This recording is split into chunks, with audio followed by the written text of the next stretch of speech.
Welcome, ladies and gentlemen. You know, it's interesting, this stuff about climate change, everybody thinks is a terrible thing. A big report has come out by our government that says climate change by 2020 is going to be alarming. And the French decided they were going to do something about climate change. They were going to impose a major tax on gasoline, and that was going to help climate change. Well, it turned out the people of France didn't like it. They rioted. They set fire out in Paris. They started chipping on the Arc de Triomphe. And so President Macron says, hey, maybe we're not going to bear that cost after all. And so he's backed off of that tax, and Terry has more. Well, that tax did lead to increased rioting in Paris, and as Gary Lane reports, President Trump recognized the economic threat of climate change policies very early on. Take a look. At the climate summit in Poland, the UN Secretary General urged world leaders to take the threat of climate change seriously. He said bold action is needed if nations are to prevent a catastrophic rise in temperatures before the end of the century. But recent events in France might signal a growing backlash against climate change policies. If we fail, the Arctic and the Antarctic will continue to melt. Corals will bleach and then die. The oceans will rise. More people will die from air pollution. Water scarcity will plague a significant proportion of humanity, and the cost of disasters will skyrocket. Guterres said nations are not moving fast enough to prevent irreversible catastrophe. But tell that to these anti-government protesters in Paris. They crippled the City of Light, rioting, looting, and even defacing parts of the famous Arc de Triomphe. It was all over a steep tax increase on gasoline. The French government believes it can combat climate change by raising fuel taxes, and that may lead to reduced carbon emissions. But instead, just the threat of an increase led to national fury and mayhem. French President Macron has backed off from implementing the fuel tax increase for now. Their pocketbooks already strained by economic hardship, the skeptical French aren't buying the climate change hysteria. Neither is President Trump, tweeting this week, I am glad that my friend Emmanuel Macron and the protesters in Paris have agreed with the conclusion I reached 2 years ago. The Paris Agreement is fatally flawed because it raises the price of energy for responsible countries while whitewashing some of the worst polluters. Last year, the president announced he's pulling the U.S. out of the Paris Climate Agreement because it would cripple the U.S. economy. Thus, as of today, the United States will cease all implementation of the non-binding Paris Accord. Trump says he won't allow American workers and taxpayers to absorb the costs of those accords in terms of lost jobs, lower wages, and closed factories. Stephen Moore, economist and senior fellow at the Heritage Foundation, says a doom and gloom lobby is pushing the climate change agenda in America and around the world. I estimate that the climate change industrial complex, and that's what we have today, is tens and tens of billions of dollars to spread this doom and gloom. We've created whole industries of climate scientists to come up with these models that predict the world is coming to an end. Gary Lane, CBN News. Thanks, Gary. Ladies and gentlemen, like it or not, climate, I mean, obviously we don't want to pollute the air. We want clean water. We'd be crazy not to want it. We don't want our rivers polluted. I was in Poland, and I think it was the Vistula River that was so polluted you could hardly stand the smell, and there were no fish that could live in it. So we can't have anything like that. And I was in Prague, talked to our ambassador there, Shirley Temple Black, by the way, our ambassador. And she said, you breathe the air, it's like smoking a pack of cigarettes a day because the air is so polluted in Prague. So we don't want that kind of thing. But the truth is that this climate religion is an attempt to take over the industry and to cripple the productive industries of the world. And the great polluters are India and China, and they're having a pass. But beyond that, it looks like that they say that the sunspot activity out of the sun is diminished, and that means we're going to have a lot colder weather.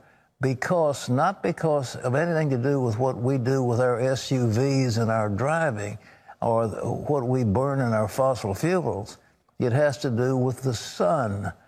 And according to Joe Bastardi, our expert from AccuWeather, we're going to have a really cold winter.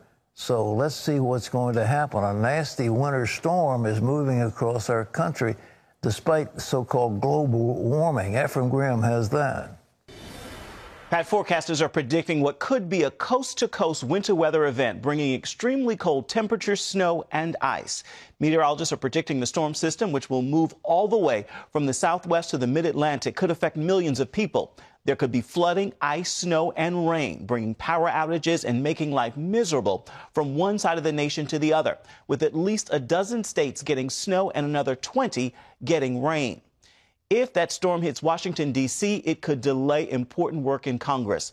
Lawmakers have just a few weeks to pass a major criminal justice reform bill. As Abigail Robertson reports, one veteran senator says they should clear the schedule to make sure the bill gets a vote. Lawmakers say the time is now or never to pass a criminal justice reform bill that's sitting in the Senate waiting on a vote. It's major legislation with the goal of trying to make sure people don't end up back in prison. Leader McConnell has said that he does not know if he will have time to bring it to the floor by the end of this year. What is your response to that? My response to it is that he has a very legitimate reason that he wants to get judges through. We can work on judges next year because Republicans control the Senate. Whereas if we don't do this bill and Democrats come in and control the House, we're not going to get the broad bipartisan support that we have for this. The bill has already passed the House, and Grassley believes more than 75 senators would vote yes if it makes it to the Senate floor. He worries if it's delayed until next year, it's over. Lawmakers have a lot to do before the end of the year, including paying for border security.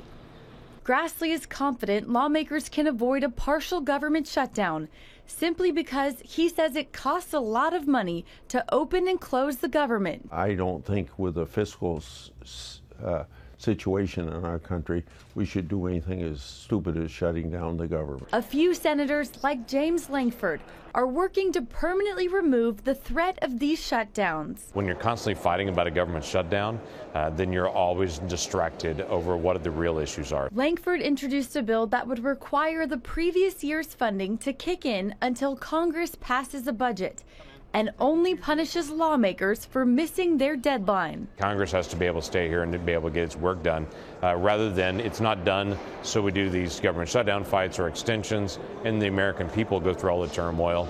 Let's put the pressure where the pressure needs to be. Congress has until December 21st to fund the rest of the government. Reporting from Capitol Hill, Abigail Robertson, CBN News. With or without a storm, the clock is ticking on this one, Pat. Well, I tell you, a shutdown would be insanity. I mean, it would be insanity. And it will kick back on the president if he's the one that's caused it. Whoever caused it, he's going to take responsibility, and so he should do everything he can to fight it. But as far as this prison reform, I don't understand that much about it. There are people who don't like certain parts of it. But I think this idea of 3 strikes and you're out and the so-called tough on crime wave that spread through our country a few years ago, that's got to be ameliorated. I mean, you know, if you get caught with a few ounces of marijuana and 3 times and you're going to spend the rest of your life in prison, that's insanity. And judges have got to have some freedom, and it breaks their hearts that these mandatory minimums, somebody comes up and they've done little or nothing, it's very victimless crime, and those people have got to spend forever in jail. Well, that costs an awful lot of money, and not only money, but human tragedy, and it needs to be fixed. And so Senator Grassley is absolutely right. The bill's been passed to the House. The Senate has the majority right now. All they've got to do is have a vote and get it through. And I don't know, I mean, the agenda is such that they wouldn't have to debate that a long time because, you know, Mitch McConnell is such a genius in legislative matters. He can get it through. Of course, they've got to get some judges approved, but as he said, we've still got the majority, and the Senate will have actually more Republicans in the next session than they do now. And there's no reason they can't get these things through. Senator Flake has said, unless I get some assurance about the Mueller investigation, but that thing is wrapping up, and his objection should not be considered. Well, anyhow, it's going on Christmas time, and there's another major issue before Congress. Ephraim? Indeed, Pat, there is another major issue before Congress, and that's funding for the president's border wall. Right now, active duty troops are guarding the southwestern border, and Defense Secretary Jim Mattis is extending their deployment into the new year. It was supposed to end mid-December. The troops are there to help deal with migrant caravans making their way toward the United States. The president initially ordered about 5,800 troops to the southern border of Texas, Arizona, and California. That was back in October. Our Faith Nation program correspondent Chuck Colton said the military has changed its role since a large group of migrants tried to rush the border 2 weeks ago. Now there are several military police companies that are actively engaged in training for riot control techniques. That is to be able to shore up the Border Patrol forces that are along that border and trying to make sure that those large groups of migrants are not able to just crash the border and come in. Those troops will remain on the border until at least January 31st. George H.W. Bush will be laid to rest at his presidential library today. A final service will be held in Houston before his coffin is taken to the Texas A&M campus in College Station. Thursday, presidents, world leaders, and friends joined the Bush family to celebrate his life at the National Cathedral. As White House correspondent Ben Kennedy shows us, it was a time of laughter, tears, prayer, and praise. From the Capitol Hill steps to the halls of the National Cathedral and beyond. I believe in God, the Father Almighty, creator of heaven and earth. The country honored the nation's 41st president, George Herbert Walker Bush. George W. Bush delivered the eulogy for his father, the last person he spoke to before passing away. I said, Dad, I love you and you've been a wonderful father. And the last words he would ever say on earth were, I love you too. Seated in the front row alongside the Bush family was President Trump and First Lady Melania Trump, along with former Presidents Barack Obama, Bill Clinton, and Jimmy Carter.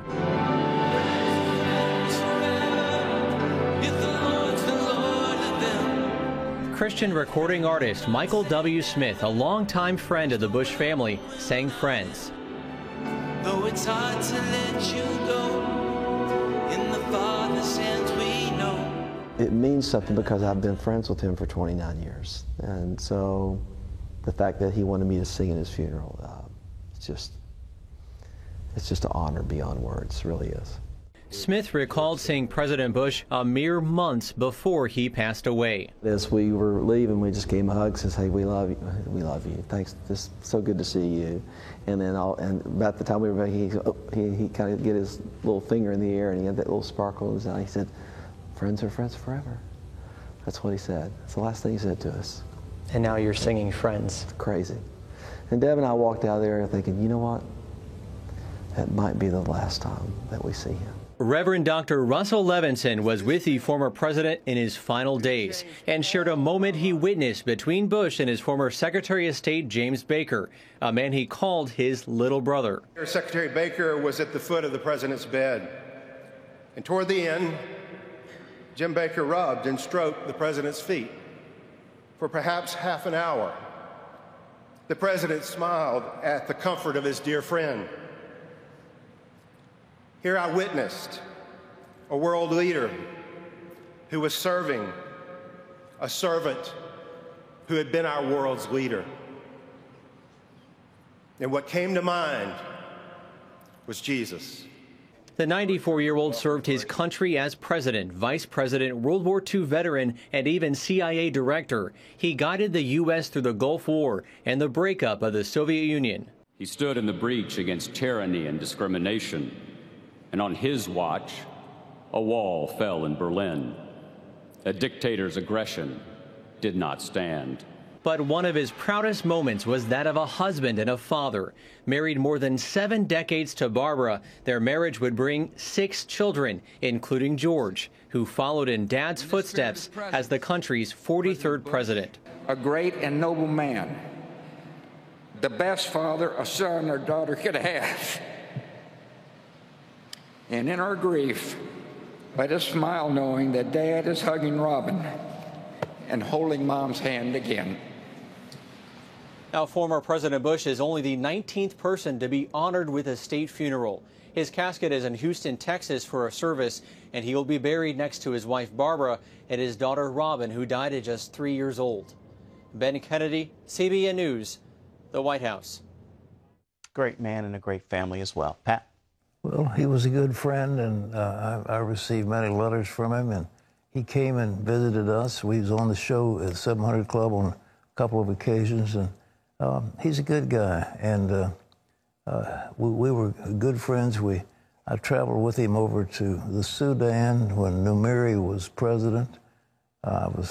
He was vice president then, and it was nice to see him. We talked about the Lord on Air Force Two on the way. He wanted to find out about Jesus. He was interested in the things of God. Yeah, well, he was a man of character and dignity. He'll be missed. Wonderful guy. Well, anyhow, he's laid to rest and with the honors befitting a person of his character. And we're enriched by his life, and his memory, I think, is going to serve to unite us. I hope it does. But we have something now that tells about the division in our country and why it's a serious matter.